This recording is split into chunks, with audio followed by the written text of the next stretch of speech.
La rentrée scolaire, épisode 2. Après les écoliers, hier, c'est peut-être le tour de votre enfant collégien ou lycéen ce matin.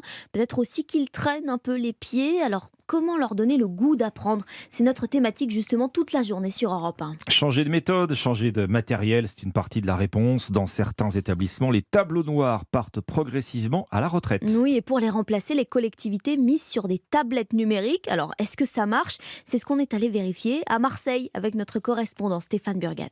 Il est un des 4 référents numériques au lycée Saint-Charles. Pourtant volontaire, Jérôme Carozzi déchante face aux tablettes. L'aspect technique ne suit pas. C'est une galère pour charger principalement les manuels. Certains passent, d'autres non. Souvent elles bug. Techniquement, c'est un enfer. Et très rapidement, en fait, abandon. On revient à des photocopies. Au lycée professionnel de l'Estac dans le nord de la ville, Nicolas Voisin est professeur de lettres et représentant du syndicat SNUEP-FSU. Pour lui, le développement du digital est révélateur des inégalités sociales. On n'est pas tous logés à la même enseigne dans les familles. On ne peut pas demander la même chose à tous les élèves parce que certains ne pourront pas imprimer, certains n'ont pas Internet, certains n'ont pas de PC personnel à la maison. Et pourtant, ces 2 enseignants sont d'accord sur le papier. Le numérique a du bon.